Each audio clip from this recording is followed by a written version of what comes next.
Hi humans and welcome back to Humanities. I am Purva and आज की video में हम chapter number 7 security in the contemporary world हमारा political science book 1 का जो ये 7th चैप्टर है उसको कवर करने जा रहे हैं. And as usual I will be explaining you everything through the notes. जो ये नोट्स है सोनली एनसीईआरटी पे बेस्ड है. सब कुछ पूरा कंटेंट सिर्फ और सिर्फ एनसीईआरटी तक रिस्ट्रिक्टेड है जितना आपको यूज आता है क्लास 12th में and even in your CUET.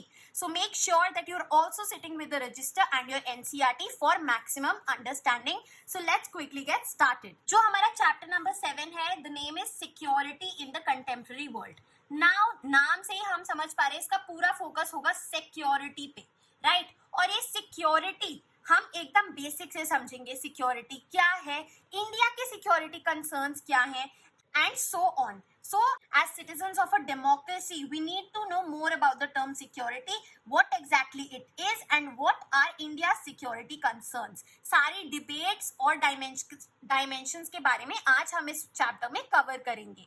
चलिए तो हमारा पहला क्वेश्चन आता है what is security. यहाँ हम देख सकते हैं टॉपिक नंबर 1. तो अगर हम जनरल लेमैन लैंग्वेज में बात करें, आप अपने फ्रेंड से बोल रहे हैं यार मुझे ना सिक्योरिटी चाहिए, राइट? सो आपका मतलब क्या है?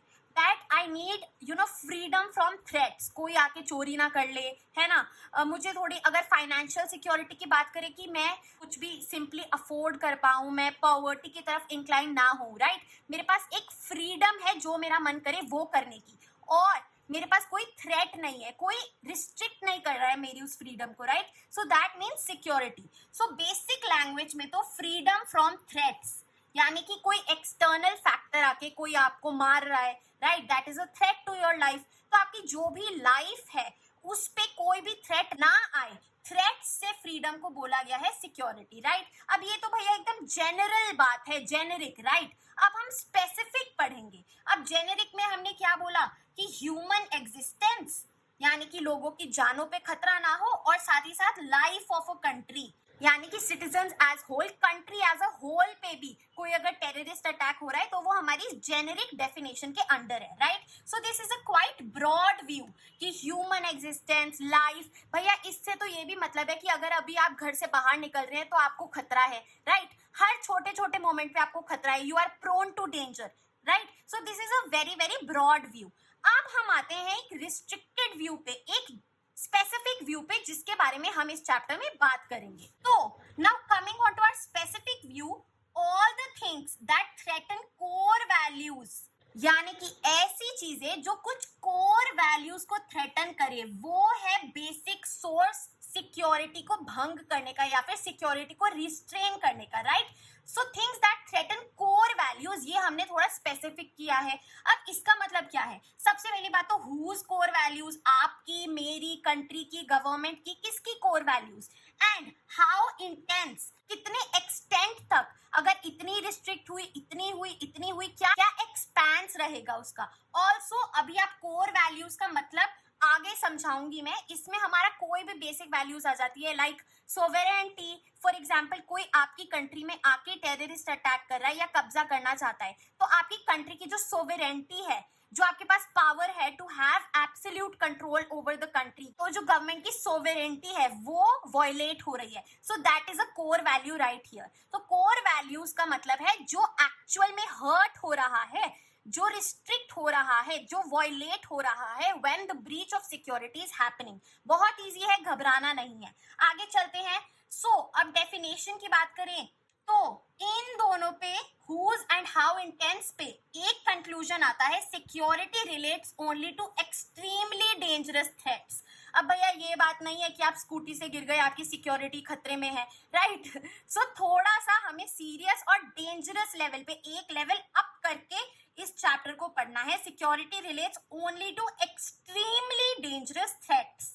यहाँ पे मेंशन्ड है that could so endanger the core values that those values would be damage beyond repair. कि ऐसा खतरा आया, ऐसी वैल्यूज वायलेट हुई कि अब वो वापस से बैक टू नॉर्मल नहीं आ सकती. So those extremely dangerous threats that endanger the core values which are damaged beyond repair. Clear है? अभी आगे आगे जैसे हम चलेंगे आप समझेंगे एग्जांपल्स के साथ। दिस वाज बेसिक जो हमें यहाँ बताया गया है कि सिक्योरिटी का मतलब हमें थोड़ा डेंजरस वे में समझना है and for the country as a whole लेके चलना है, इंडिविजुअली ज्यादा अभी नहीं सोचना है। आगे हम नोशंस ऑफ सिक्योरिटी पढ़ेंगे। Now let's move on to the second topic, notions of security, which is the most essential part of this chapter. So notions of security या फिर आप टाइप्स ऑफ सिक्योरिटी भी समझ सकते हैं। दो टाइप्स के नोशंस हैं, number 1 traditional notions and number 2 non traditional notions. अब ये जो ट्रेडिशनल नोशंस हैं ये कंट्री एज अ होल से रिलेटेड है, यानी कि हम इंडिया की बात कर रहे हैं। ओके, सो ट्रेडिशनल नोशंस में एक्सटर्नल और इंटरनल नोशंस आता है। अब ये जो ट्रेडिशनल नोशंस है, सबसे पहली बात तो ये कंट्री एज अ होल से रिलेटेड है और दूसरी बात ये मिलिट्री कॉन्फ्लिक्ट या फिर वायलेंस से रिलेटेड है, राइट? जो हार्ड पावर की बात करी थी हमने उससे रिलेटेड है। So country as a whole and military violence या फिर आर्म्ड कॉन्फ्लिक्ट से रिलेटेड है, राइट? हार्ड पावर से रिलेटेड है। चलिए अब हम सबसे पहले आते हैं ट्रेडिशनल नोशंस पे एंड उसका सबसे पहला पार्ट एक्सटर्नल। जैसे मैंने बताया एक्सटर्नल है, इंटरनल है। एक्सटर्नल यानी कि इंडिया से बाहर, out of the boundaries of India, and internal यानी कि बाउंड्रीज के अंदर, right? So within the country and outside the country. चलिए सो एक्सटर्नल की बात करते हैं। What is the greatest danger to a country? सबसे बड़ा डेंजर क्या है? Military threats, right? किससे? कोई बाहर दूसरी कंट्री से। जैसे अभी हम यूक्रेन और रशिया का एग्जांपल देख रहे हैं, उनमें जो वॉर हो रही है it is based on military threats, right? Armed conflict.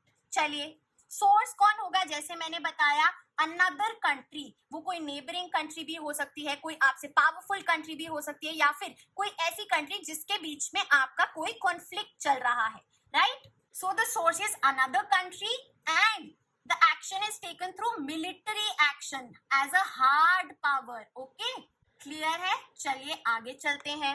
अब जो हमने कोर वैल्यूज पढ़ी भैया, इसमें हमारी कौन सी कोर वैल्यूज एंडेंजर हो रही है? क्योंकि डेफिनेशन में तो हमने पढ़ा है कि कोर वैल्यूज ऐसे एंडेंजर हो कि वो बियॉन्ड रिपेयर, फिक्स ही ना हो पाए। तो यहाँ पे the core values endangered are sovereignty, यानी कि जो गवर्नमेंट के पास पावर है to have absolute control over the country and no other external factor can come and capture our country. जैसे इंडिपेंडेंस से पहले ब्रिटिशर्स ने आके इंडिया पे कब्जा किया, right? That was a clear cut violation of sovereignty. अब आज की डेट में कंटेम्प्रेरी वर्ल्ड में this is not possible because we have a very well established right of sovereignty, right? चलिए आगे चलते हैं। इंडिपेंडेंस, भैया कोई आके हम पे वॉर डिक्लेयर कर रहा है, कोई आके हम पे हमला कर रहा है दूसरी कंट्री, तो हमारी इंडिपेंडेंस भी वॉयलेट हो रही है, सोवेरेनिटी भी हो रही है। जो टेरिटोरियल इंटेग्रिटी है, जो हमारे पास राइट है to maintain our territorial integrity, कि हम उसको अच्छे से संभाल के रखें and to make it unified over time, right? वो भी वॉयलेट हो रही है। So these are the core values which are being endangered. चलिए और सबसे बड़ी बात, life of ordinary citizens is at risk, क्योंकि किसी भी वॉर में हमेशा ये नहीं है कि मिलिटेंट्स या फिर जो कॉम्बैटेंट्स होते हैं वही मरते हैं, बहुत सारे सिविलियंस यानी कि ऑर्डिनरी सिटीजन्स की भी डेथ होती है, राइट? कैजुअलिटीज होती ही होती हैं। सो दिस इज वन एस्पेक्ट। अब देखिए हियर इन दिस पैराग्राफ, जो लास्ट पैराग्राफ है इधर से इधर तक, हमें पता चलता है कि what is the response to threat of war, कि अगर भैया इंडिया पे वॉर करी गई है तो क्या रिस्पॉन्स है, हमारे पास क्या चॉइसेस हैं, हम कैसे कैसे रिस्पॉन्ड कर सकते हैं उस एक्सटर्नल थ्रेट को यानी कि वॉर को। तो हर एक गवर्नमेंट के पास 3 चॉइसेस होती हैं। नंबर 1 टू सरेंडर, कि भैया जो दूसरी कंट्री है उसकी आर्मी आ गई हमारी कंट्री में and now we can do nothing, हम सरेंडर कर देते हैं, हैंड्स अप कर देते हैं, right? That is obviously not something जो आप अपनी सिक्योरिटी पॉलिसी में लिखेंगे, राइट? कि भैया फर्स्ट ऑप्शन है कोई भी कंट्री आप पे हमला करे आप सरेंडर कर दो, नहीं ना, कोई भी कंट्री ऐसा नहीं लिखेगी अपनी सिक्योरिटी पॉलिसी में। सो this is the last resort. Second चीज है टू प्रिवेंट द वॉर, यानी कि आप कोशिश करेंगे दूसरी कंट्री को समझाने का that there is no point of an armed conflict, क्योंकि इसमें आपका भी उतना ही लॉस होगा और हमारी कंट्री का भी होगा। So you will try to prevent the war, right? And then comes the third response which is to defend. फिर भी अगर वो आर्म्ड कॉन्फ्लिक्ट बढ़ता जाता है, वॉर होती जाती है, you will engage your military power in the war and आप डिफेंड करेंगे अपनी कंट्रीज को, अपनी इंटरनल अपनी बाउंड्रीज को बचाएंगे, right? So these are the three options which are available to the government when it comes to responding और retaliating to a war situation. So therefore now we come on to the security policy. जैसे foreign policy होती है to manage the external affairs of the country, relations with other countries, right? वैसे ही security policy होती है कि अगर कभी भी कोई भी थ्रेट होगा तो हम कैसे स्टेप्स लेंगे, राइट? सो सिक्योरिटी पॉलिसी में एज डिस्कस्ड सरेंडर तो कभी भी नहीं होगा because that is always the last resort. अगर कुछ बहुत बुरा हुआ and we have nothing to do, तभी इंसान हार मान के, होप खो के सरेंडर करता है, right? So the first component of security policy is to prevent war, यानी कि deterrence, यानी कि दूसरी कंट्री को समझाना that there is no point in fighting and आप अभी ही पीछे हट जाओ, to deter, to prevent the war from happening, right? कि अगर हम दोनों लड़े so दोनों ही जगह बहुत ज्यादा unacceptable level लॉस होगा, चाहे वो इकोनॉमिक हो या फिर मिलिट्री का हो या फिर इवन सिविलियंस की लाइफ से कंसर्न्ड हो, right? So this is the first policy to deter the war, to prevent the war, right? And the second component is limiting or ending the war, यानी कि आप डिफेंस कर रहे हैं, you are defending yourself, you are आप खुद को बचाने के लिए उनकी मिलिट्री फोर्सेस को काउंटर कर रहे हैं फॉर डिफेंस पर्पसेस. डन. चलिए फिर है component number 3, balance of power, which is very very very important. So ये जो थर्ड component है बहुत ज्यादा important है.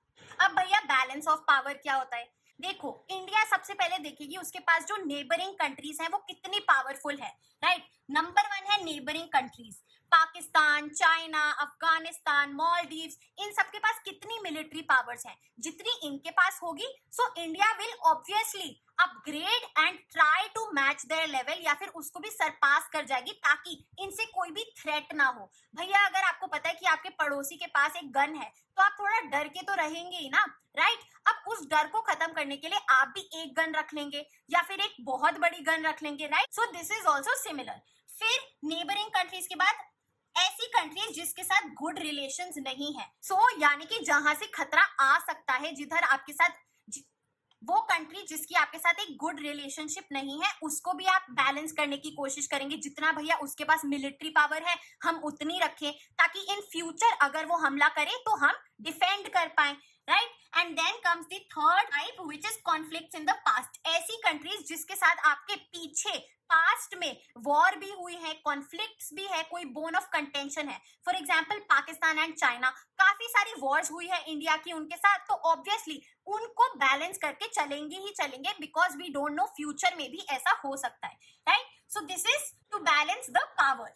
अब ये बैलेंस कैसे होगा? To build a strong military power, क्योंकि इस पूरे ट्रेडिशनल नोशन में we are talking about military action, war, right? And साथ ही साथ हमारा स्ट्रॉन्ग मिलिट्री पावर कब होगा? जब हम इकोनॉमिकली स्ट्रॉन्ग है एंड टेक्नोलॉजिकली सुपीरियर है, because these three things are interconnected. Then comes the fourth component which is alliance building. अगर आप में से किसी की लड़ाई होती है, स्कूल टाइम में ऐसा होता है ना, ग्रुप्स बना लेते हैं लोग, राइट? तुम अपना ग्रुप लेके गए, वो दूसरा बंदा अपना ग्रुप लेके आया. सो सिमिलरली कंट्रीज भी अपना ग्रुप बना लेती हैं ताकि अगर दूसरी ग्रुप वाली कंट्री से खतरा आए तो वो एक साथ इकट्ठा हो जाए, अपना एक ग्रुप बना ले, अलायंस जिसे बोलते हैं, and then they can counter that specific country, right? So an alliance is a coalition of states. Countries का कोलिशन है, जैसे कोलिशन गवर्नमेंट होती है, काफी सारी पार्टीज मिलके गवर्नमेंट बनाती है, वैसे ही काफी सारी कंट्रीज मिलके एक अलायंस बनाती हैं that coordinate their actions to deter और डिफेंड अगेंस्ट मिलिट्री एक्शन. अगर भैया दूसरे वाले अलायंस की कंट्री से कोई भी थ्रेट आया, कोई भी खतरा आया, तो हम सबसे पहली बात तो डिटरेंस करेंगे, वरना सेकेंडली डिफेंड करेंगे मिलके. Okay, so this alliance building is formalized in a manner of written treaties. दो कंट्रीज मिलके एक डॉक्यूमेंट साइन करती हैं जिसको बायलैटरल रिलेशंस भी बोलते हैं, कभी कभी कोऑपरेशन की, भैया हम ऐसे ऐसे कोऑपरेट करेंगे, राइट? एंड इसका सबसे मेन फीचर है that clear identification of threat. उन्हें पता होना चाहिए कि किस कंट्री के अगेंस्ट, अगर भैया फॉर एग्जांपल इंडिया ने रशिया को बोला कि अगर मुझे यूएस के अगेंस्ट कभी थ्रेट आएगा तो आप मेरे साथ अलायंस बना लेना। सो इट इज स्पेसिफिक कि यूएस की बात हो रही है, so there should be a clear indication of the threat, right. और ये थ्रेट किस पे बेस्ड होता है? It is based on the national interest of the country. भैया आज के दिन यूएस के साथ हमारी इतनी अच्छी रिलेशनशिप है, but back to the cold war era तब we were more close to USSR, right? So this is the game of national interest जो change होते रहते हैं। So alliance building भी subsequently change होती रहती है as national interests change। So conclusion में ट्रेडिशनल व्यू की बात करें तो मोस्टली जो एक्सटर्नल में आउटसाइड इट्स बॉर्डर ही माना जाता है, इंटरनल भी पढ़ेंगे, बट जो मोस्ट स्पेसिफिक जिसपे फोकस रहता है that is external view point, यानी कि outside the border of the country, right. और ऐसा क्यों है भैया? क्योंकि सबसे पहली बात क्योंकि इंटरनेशनल सिस्टम के अंडर कोई भी सेंट्रल अथॉरिटी नहीं है जो उसको गवर्न करती है। अगर हम नेशनल पर्सपेक्टिव की बात करें, एक कंट्री के अंडर उसकी सेंट्रल गवर्नमेंट होती है जो कि फुल्ली रिस्पॉन्सिबल होती है उसकी सारी पॉलिसीज के लिए, बट इंटरनेशनल सिस्टम में ऑल ओवर द वर्ल्ड ऐसी कोई भी एक गवर्नमेंट नहीं है, सेंट्रल अथॉरिटी नहीं है जो कुछ भी रेगुलेट करे। अगर आप बात करेंगे यूएन की, तो यूएन के पास भी इतनी पावर नहीं है कि वो एक सेंट्रलाइज्ड अथॉरिटी बन जाए to regulate the world affairs. आगे चलते हैं, and on the second hand national system में एक government होती है as discussed। So this was all about the traditional view of security external। अब हम चलते हैं traditional notions पे जो कि internal conflicts की बात करेंगे, talking about the problems within the country itself। Now coming on to traditional notions internal within the country, right? So सबसे सिग्निफिकेंट फैक्टर है इंटरनल सिक्योरिटी। भैया अगर आपकी कंट्री में ही वायलेंस चल रहा है तो अगर कोई बाहर से आके भी अटैक करेगा तो आप उसको प्रिवेंट नहीं कर पाएंगे, because within the borders ही हालत खराब है। So internal peace and security is very very important. जब तक वही नहीं होगा तो आप एक्सटर्नल फैक्टर्स से, एक्सटर्नल कंट्री से भी अपनी कंट्री को प्रोटेक्ट नहीं कर पाएंगे, राइट। बट ये इंटरनल सिक्योरिटी के इशू को कभी भी एनफ इंपॉर्टेंस नहीं दी गई, बिकॉज सब सोचते हैं कि थ्रेट हमेशा बाहर से ही आता है, फ्रॉम द नेबरिंग कंट्रीज और the countries which we have conflicts with, right. So internal security को काफी ज्यादा इज्जत कहूं या फिर इंपॉर्टेंस कहूं कभी भी किसी भी सिक्योरिटी पॉलिसी में नहीं दी गई। क्यों? क्या रीजनिंग है इसकी? भैया आफ्टर 1945 जब कोल्ड वॉर हो गई खत्म तो इट वाज वेल एस्टैब्लिश्ड कि भैया रशिया का एक्सटेंट कितना है और यूएस के अंडर कौन सी पावर्स आती हैं। So peace and security was assured, ठीक है। तब तक उसके बाद कोई भी टेंशन नहीं रही। So the focus was absolutely on the threat from outside their borders, क्योंकि internally हमने कोल्ड वॉर के दौरान इन्फ्लुएंस एक्सर्ट कर लिया है, and after USSR's downfall in 1991 Russia has its own country and बाकी रिपब्लिक्स भी इंडिपेंडेंट हो गई हैं। So during the cold war 1945 to 1991 ये पूरा इंटरनल सिक्योरिटी का मैटर सेटल डाउन हो गया था। देन ऑन जो यूरोपियन कंट्रीज हैं जो उनकी कॉलोनीज थी, फॉर एग्जाम्पल जैसे इंडिया भी यूके या फिर ब्रिटेन की एक कॉलोनी थी बिफोर इंडिपेंडेंस। सो यूरोपियंस को डर रहता था कि कहीं इन कॉलोनीज में वायलेंस शुरू ना हो जाए by the colonised people themselves, right. Freedom struggle शुरू ना हो जाए, उन्हें इस चीज की टेंशन रहती थी। एंड जब ये कॉलोनीज फ्री हो गई तो उन्हें क्या डर था कि ये यूरोपियन पावर्स वापस आके हम पे कंट्रोल ना कर ले। So this was the situation which was going on when it comes to the internal security notion. Now talking about the newly independent countries of Asia and Africa, तो उनके लिए क्या सिक्योरिटी चैलेंजेस थे? ये NIC का मतलब है newly independent countries.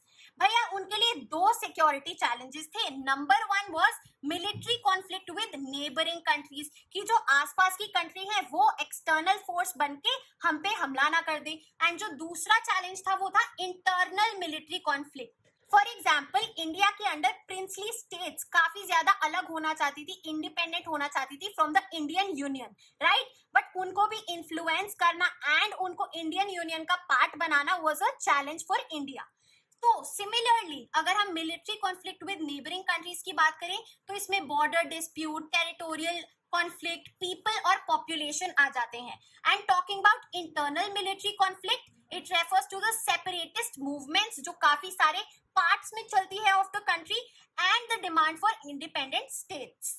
And sometimes the internal and external factors merged with each other. For example, कोई neighboring country टारगेट कंट्री के अंडर सेपरेटिस्ट मूवमेंट्स को फाइनेंस कर रही है या फिर उनको और ज्यादा प्रोपोगेट कर रही है कि आप जाके violence create. So these can even come together to achieve their objective. Internal war now make up more than 95% of all armed conflicts fought anywhere in the world. आजकल की कंटेम्पररी टाइम में internal military conflict ज्यादा हो गया है rather than the external conflict. Now moving on to the next topic which is traditional security and cooperation. हम traditional security के मामले में कैसे कॉपरेट कर सकते हैं टू मिनिमाइज दिस टेरर. सबसे पहली चीज है cooperation in limiting violence is possible. भैया हम वायलेंस को खत्म करने के लिए क्या करें, हम एंड्स और मीन्स को लिमिट कर दें. यानी कि जो हमारा एंड ऑब्जेक्टिव है उसको सोच समझ के डिसाइड करें या फिर परखें, is it even worth it to induce violence for that. And जो मीन्स है, जो तरीका है वो करने का, फॉर एग्जाम्पल वॉर पे जाने का या फिर न्यूक्लियर बॉम्ब फेंकने का, उसको हम रेगुलेट करें. तो सबसे पहले आता है एंड्स के under to choose the right reasons for a war.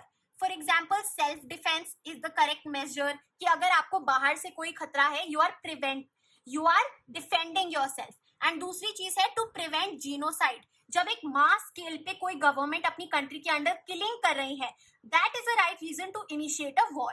Right, so these are the right reasons. ये ऐसे एंड्स हैं, ये ऐसे ऑब्जेक्टिव्स हैं जहां पे आप एक मिलिट्री आर्म्ड कॉन्फ्लिक्ट कर सकते हैं. This is valid. Talking about the means, भैया मीन्स ऐसे लीजिए जो अवॉइड करे किलिंग को, कि आप कम से कम लोगों को मार रहे हैं. राइट, तो इसमें सबसे पहले आता है नॉन कॉम्बैटेंट्स, यानी कि जो सिविलियंस है, जो सिटीजन्स है उस कंट्री के, जो एकदम ही इनोसेंट है. And talking about the surrendering या फिर अनआर्म्ड कॉम्बैटेंट्स, जो भैया मिलिट्री मैन है दूसरी कंट्री के जिसके साथ आप वॉर पे हैं, अगर उन्होंने सरेंडर कर दिया है या फिर वो बिना आर्म्स के हैं, वो रेडी नहीं है फाइट करने के लिए, so you should avoid killing them. This is a simple notion of limiting violence as far as possible. Right? Now let's come to other forms of cooperation. 3 ऐसी चीजें हैं जो आप कर सकते हैं to maximize cooperation and external security. Number 1 है disarmament, यानी कि to give up certain kinds of weapon. Countries मिलके डिसाइड कर रही हैं कि हम इस तरीके के वेपन्स को गिव अप कर देंगे, we will not further produce them and nor will we keep them. Okay, तो डिसआर्मामेंट के अंडर आता है हमारा biological weapons convention of 1972 and chemical weapons convention of 1992. आगे चलते हैं आर्म्स कंट्रोल पे, यानी कि आप एक लिमिट लगा दीजिए न्यूक्लियर वेपन्स पे, तो it regulates acquisition and development of weapons. इसके अंडर आती है हमारी anti ballistic missile treaty of 1972, salt, start जो हम ऑलरेडी पढ़ चुके हैं, and nuclear non proliferation treaty of 1968. Talking about the nuclear non proliferation treaty, ये एक आर्म्स कंट्रोल ट्रीटी थी जहां पे बोला गया कि जिन कंट्रीज ने 1967 से पहले न्यूक्लियर वेपन्स डेवलप कर लिए हैं वो तो रख सकते हैं, बट 1967 के बाद कोई भी कंट्री न्यूक्लियर वेपन्स डेवलप नहीं कर सकती. This was very very discriminative and इसी बेसिस पे इंडिया ने इसको अपोज किया एंड बोला that this discriminates other countries from those countries जिनके पास ऑलरेडी वेपन्स है. तो ये एब्सोल्युटली वायलेटिव है इक्वालिटी की and it makes us even weaker. Right, so this was one point जहां पे इंडिया ने स्टैंड लिया. Then comes the third form of cooperation which is confidence building. यहाँ पे mentioned है, यानी कि एक कंट्री अपनी दूसरी कंट्री के साथ, अपनी एनिमी कंट्री के साथ इंफॉर्मेशन शेयर कर रही है, अपने मिलिट्री प्लान्स बता रही है टू अवॉइड एनी सरप्राइजेस, कि एकदम से उन्हें पता लगा यहाँ पे अटैक कर दिया है, वो पहले ही नोटिस दे देती हैं या पहले ही डिक्लेयर कर देती हैं कि ऐसे ऐसे हम आप पे हमला करने जाएंगे. And this is done to avoid misunderstanding and misperception. साथ ही साथ क्या इंफॉर्मेशन शेयर की जाती है कि हमारे पास इस टाइप के वेपन्स हैं, इतनी मिलिट्री पावर है और इतना न्यूक्लियर आर्सेनल है. सो this is one way of confidence building. Now these were the 3 forms of cooperation which are disarmament, development, arms control and confidence building. Coming on to the non-traditional notions. अभी तक हमने traditional notion के under पढ़ा internal और external. Now we move on to the non traditional notions.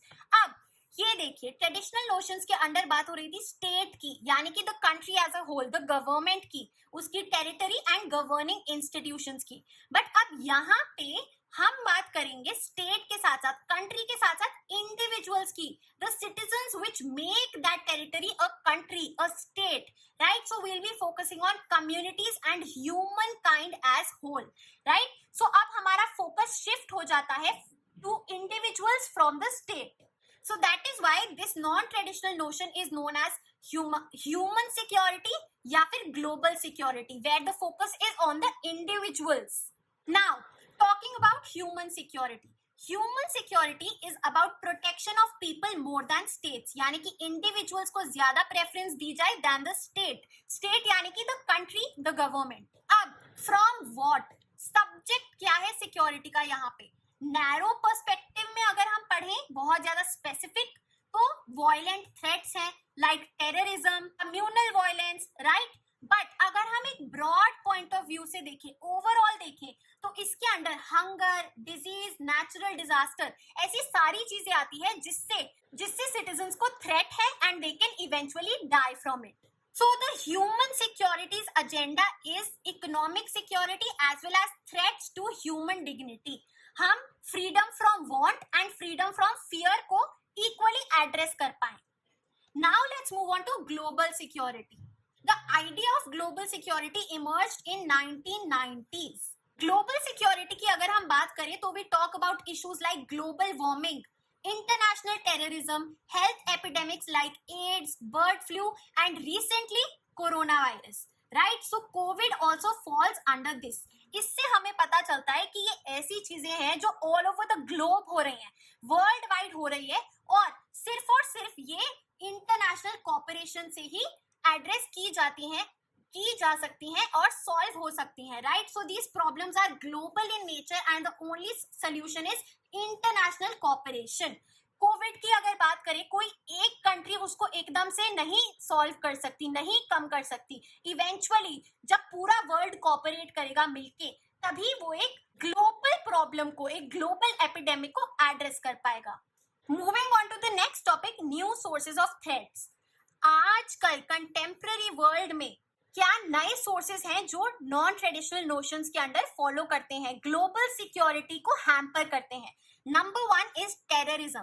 Terrorism क्या होता है? जब कोई पॉलिटिकल वायलेंस करता है targeting civilians deliberately and indiscriminately, यानी कि वो उस कंट्री के पॉलिटिकल स्ट्रक्चर को चेंज करना चाहते हैं या फिर पॉलिटिकल लीडर को चेंज करना चाहते हैं, और उस एंड के लिए वो नॉर्मल सिटीजन्स, आम आदमियों को टारगेट करते हैं, उन पे वायलेंस करते हैं. फॉर एग्जाम्पल पब्लिक प्लेसेस में बॉम्ब प्लांट कर देना, प्लेन हाईजैक कर लेना, right. Moving on to the next one, human rights. Human rights 3 तरीके की बोली गई हैं. पॉलिटिकल राइट्स यानी कि right to freedom of speech and assembly की तरह, then economic and social rights, and then comes the rights of colonised people, जिन पे एक्सटर्नल कंट्रोल है, या फिर एथनिक या और indigenous minorities, the people who are ethnically minority in that specific area, या फिर जो इंडिजिनस पीपल है, ट्राइबल पीपल है, राइट. सो ये ऐसी राइट्स हैं जो ग्लोबली फॉलो होनी चाहिए, known as human rights. But again there is no agreement on which set of rights should be considered as universal, and अगर वायलेट हो तो हम क्या पनिशमेंट दें, ऐसा कुछ भी अभी तक नहीं बताया गया है. Now comes global poverty. Poverty हम होल स्केल पूरा ग्लोबल लेवल पे एड्रेस करें तो भैया पॉवर्टी का पॉपुलेशन से सीधा रिलेशन है. जिस कंट्री में पॉपुलेशन ज्यादा होगी वहां पे पॉवर्टी ज्यादा होगी, जहां पे पॉपुलेशन कम होगी वहां पे पॉवर्टी कम होगी, क्योंकि भैया इकोनॉमिक अपॉर्चुनिटीज, एम्प्लॉयमेंट अपॉर्चुनिटीज उतनी ही कम होती जाएंगी जितनी पॉपुलेशन बढ़ती जाएगी, right. So population is a Ben nowadays. तो भैया जो रिच कंट्रीज हैं वो रिचर होती जा रही हैं, क्योंकि ओवर टाइम अगर हम एनालाइज कर पाए, जो डेवलप्ड कंट्रीज हैं उनका जो डेटा है वो दिखाता है कि ओवर टाइम उनकी पॉपुलेशन डिक्रीज होगी, and the developing countries will get even more populated in the coming years. So poor countries will be poorer. Then comes the issue of migration. Migration is a direct result of poverty. अगर गरीबी है एक country में तो लोग क्या prefer करेंगे कि वो दूसरी कंट्री में जाके एम्प्लॉयमेंट अपॉर्चुनिटीज ढूंढे और एक अच्छा लिवलीहुड जी सके, राइट? सो माइग्रेशन दो तरीके की होती है, एक होता है माइग्रेंट्स एंड दूसरा होता है refugees. Migrants are the one who voluntarily leave their own countries for better opportunities, right? And refugees होता है जो मजबूरी में करता है, दे फ्ली ड्यूरिंग वॉर या फिर natural disaster, right? So these are the things which are now becoming sources of threats. अब कोई भी कंट्री रेफ्यूजीज को तो जगह दे देती है because they are forced to come into refuge of a country, right? But migrants को accept नहीं करती हैं. माइग्रेशन की बात करें तो एक और कैटेगरी आती है इंटरनली डिस्प्लेस्ड पीपल. ये वो लोग हैं जो अपने होम से तो डिस्प्लेस हो जाते हैं बट ये बाहर दूसरी कंट्री में नहीं जाते, ये अपने ही नेशनल बाउंड्रीज में रहते हैं. So the perfect example is the Kashmiri pandits that fled the violence in the Kashmir valley in early 1990s, right? उन्होंने अपना घर तो छोड़ा बट वो बाहर किसी कंट्री में नहीं गए, वो विद इन नेशनल बॉर्डर्स रह गए. और माइग्रेशन इंटरनेशनल बॉर्डर्स की होती है, आप दूसरी कंट्री में अदर कंट्री में जाते हैं. Moving on to the last one which is health epidemics which is the most recent one and जो हम सबने एक्सपीरियंस किया है, सबसे बड़ा epidemic which was the Covid, right? So health epidemics like HIV, AIDS, bird flu, severe acute respiratory syndrome, ये सब अगर एक कंट्री में हुआ है तो वो बहुत रैपिडली ट्रांसफर करता है all over the globe through migration, business, tourism and military operations. So एक ग्लोबल एपिडेमिक बन जाता है eventually, right? So how can we address a problem as a health epidemic? हमें कैसे पता चलेगा कि एक हेल्थ एपिडेमिक है या नहीं? क्योंकि काफी सारी ऐसी चीजें होती हैं जो वेरी करती हैं, यानी कि डिफर करती है according to local context. For example South Africa में HIV, एड्स का बहुत ज्यादा सीरियस थ्रेट है. क्या वो ऑल ओवर एक हेल्थ एपिडेमिक कंसिडर करा जाएगा? सो इसके लिए एक मिनिमम कॉमन क्राइटेरिया निकाला जाता है कि वो कितने एक्सटेंट पे फैल रही है, राइट? वो कितने लोगों को टारगेट कर रही है, क्या वो एक जेनेरिक प्रॉब्लम बन चुकी है? So these are some of the steps which are taken to restrict these kind of new sources of threats in the international community. Cooperative security हमारा नेक्स्ट टॉपिक है. कोऑपरेटिव सिक्योरिटी में बताया गया है that how can we cooperate for these non traditional threats, right? क्योंकि हमें बहुत ज्यादा एक इंटरनेशनल लेवल पे कोऑपरेशन चाहिए as discussed. So to deal with non traditional threats we need to devise strategies for international cooperation. अब ये कितने तरीके की होती हैं? इट कैन बी बायलैटरल यानी कि between two countries, it can be regional. For example जो आसियान है, association of south east Asian nations. Then it can be continental, पूरा एशिया के ऊपर फोकस करें. And then after all it is global. Globally आपको cooperate करने की जरूरत है. For example in COVID, right? अब प्लेयर्स क्या होते हैं कोऑपरेटिव सिक्योरिटी के?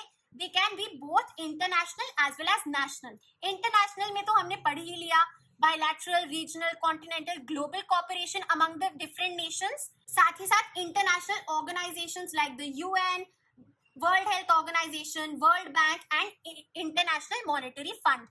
Talking about national level, non-governmental organizations, businesses and corporations and great personalities like Mother Teresa and Nelson Mandela who contributed to a major change on global level, right? And use of force is the last resort. Last option है हमारा military conflict, traditional notion of security. Moving on to the last topic which is India's security strategy. India की क्या strategy है भैया? Security policy की अगर हम बात करें तो 4 broad components हैं under this strategy. Number 1 is strengthening its military capabilities, जो directly traditional notion पे focus करती है कि भैया हम बैलेंस ऑफ पावर को देखते हुए चलेंगे एंड अपनी मिलिट्री स्ट्रेंथ अच्छे से कंसोलिडेट करेंगे. सो ऐसा क्यों है? Because we have conflict with neighbours Pakistan and China and हमने न्यूक्लियर टेस्ट्स कंडक्ट करवा लिए थे in the year 1998 and the first tested nuclear device was in the year 1974. Then comes our second component, which is to strengthen international norms and international institutions to protect its security interests. कि हम international norms, जो international rules हैं, जो treaties हैं, जो institutions हैं, उनमें अपना कॉन्फिडेंस दिखाएं ताकि हमारे सिक्योरिटी इंटरेस्ट प्रोटेक्टेड रहें. For example, India's first prime minister Jawaharlal Nehru supported Asian solidarity, decolonisation and डिसआर्मामेंट. भैया जो डीकोलोनाइज्ड कंट्रीज थी नई after even India gained independence, India wanted कि बाकी सारी अफ्रीकन और एशियन कंट्रीज भी इंडिपेंडेंट हो जाए.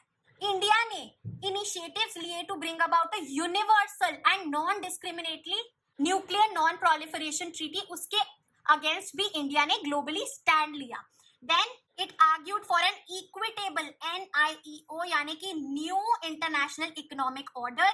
And during the cold war अलग से एक नॉन अलाइनमेंट मूवमेंट बनाई for the newly decolonised countries जो किसी भी अलायंस का पार्ट नहीं बनना चाहती थी. And India also ratified the Kyoto protocol of 1997. These are the initiatives that support this argument. जो हमने पढ़ा है ना सेकेंड कॉम्पोनेंट, ये इसके सपोर्ट में हमें एविडेंस देता है. Moving on to the third component, it is meeting security challenges within the country. अब हम आ गए हैं ट्रेडिशनल नोशन के इंटरनल एस्पेक्ट में कि हम विद इन बाउंड्रीज पीस को इंश्योर करें. इसलिए हमने क्या किया, preserve national unity even during independence. Princely states को अकोमोडेट किया इंडियन यूनियन में, डेमोक्रेसी को अपनाया so that the citizens feel free to be a part of the Indian union, right. उसके बाद जो बहुत सारे चैलेंजेस रहे हैं within the Indian nation, militant groups in Nagaland, Mizoram, Punjab and Kashmir, वो काफी ज्यादा ब्रेक अवे करना चाहते थे from the Indian union, but by adopting a democratic political system we made it happen. And हमने इंडियन बाउंड्रीज को कंसोलिडेट करके रखा. Moving on to the last component, which is economic development. Finally, India का focus है to eliminate poverty, क्योंकि India भी एक largely populated country है, and to diminish inequality and misery in the country. And this is done by introducing new policies, new initiatives like employment programs, right? So these are the four broad components which fall under India's security strategy. So guys, that is it for this chapter. हमने पूरा chapter cover कर लिया है with the notes. हमने पूरा chapter cover कर लिया है with notes. Now I just request you to read the NCERT side by side और एक बार आप नोट्स को रिवाइज कर लीजिए. You will be done with this chapter. Also पूरी प्लेलिस्ट बनी हुई है चैनल पे with each and every chapters explanation for both CUET and your board exams. Make sure to check it out. So guys, that is it for today's video. I hope you liked it. And if you did, please like, share and subscribe to the channel. You are at Humanities. Happy learning. I'll see you in the next video.